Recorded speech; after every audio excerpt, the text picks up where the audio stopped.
The ego's sting. Lessons from the scorpion and the frog. The scorpion and the frog. It's a tale as old as time. The scorpion makes a promise. Trust me, carry me, and we'll both reach the other side safely. The frog hesitates, knowing the scorpion's nature, but the scorpion reassures him, weaving a convincing narrative. Why would I sting you? If you drown, I drown too. It sounds logical, so the frog agrees. And yet, halfway across, the scorpion stings. Both sink. Why? It's just my nature, the scorpion says. This story isn't just about scorpions and frogs. It's the perfect metaphor for the ego's promises and its inevitable betrayals. The ego, like the scorpion, doesn't change. It whispers promises of happiness, success, and fulfillment. It convinces you to carry it, to trust it, to make it the driver of your life. But eventually it stings. That's its nature. The ego's seduction. The ego promises everything. Fancy cars, a big house, admiration from others, luxury vacations, fame, power, influence, recognition. It says, just carry me, and I'll take you to the life you deserve. It's seductive, isn't it? The ego doesn't just sell you things. It sells you a narrative about who you need to be. The perfect partner, the ideal career, the unattainable body, the gold star life. And we buy it.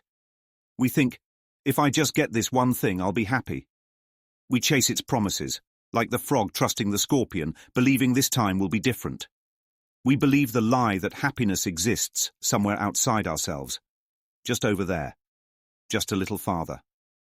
The ego builds an entire world around us, a glittering illusion that hides the truth.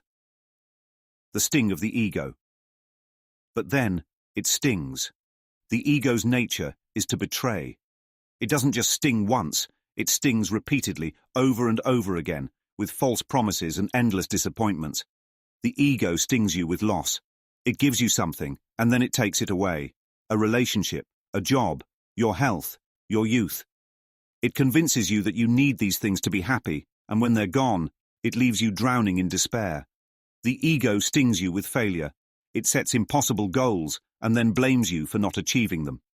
You're not enough, it says. You'll never be enough. The ego stings you with comparison. It whispers, look at what they have. Why don't you have that? You're falling behind. It creates an endless cycle of jealousy, inadequacy, and discontent. The ego stings you with the illusion of achievement. You finally reach the goal it promised, only to find that it doesn't satisfy you. It's not enough, the ego says. You need more. The ultimate sting, death. The ego convinces you that you are your body, your possessions, your accomplishments. And when those fade, as they inevitably do, it leaves you terrified of your own impermanence.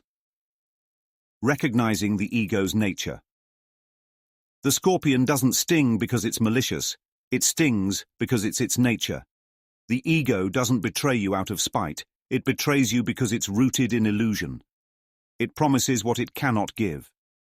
The ego cannot create love, because love is expansive and eternal. The ego cannot create peace, because peace doesn't come from achieving or acquiring, it comes from being. The ego cannot give you what you seek, because what you seek is already within you, beyond the ego's reach. The liberation from the sting. So, how do we liberate ourselves from the ego's stings? By refusing to carry it across the pond, by recognizing its nature and choosing not to believe its lies. The ego thrives on lack, but the truth is, you lack nothing. The ego thrives on fear, but the truth is, you are love. The ego thrives on separation, but the truth is, you are one with all that is. The moment you stop chasing the ego's promises and turn inward, you see the truth.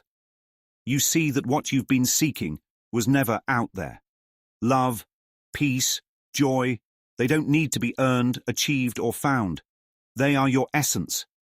When you choose to focus on love instead of fear, on truth instead of illusion, you break the cycle. You no longer carry the scorpion. You no longer need its promises. You realize that the other side of the pond was never the goal, because you were already whole. The frog's awakening. The scorpion's sting is inevitable, but the frog's awakening is optional.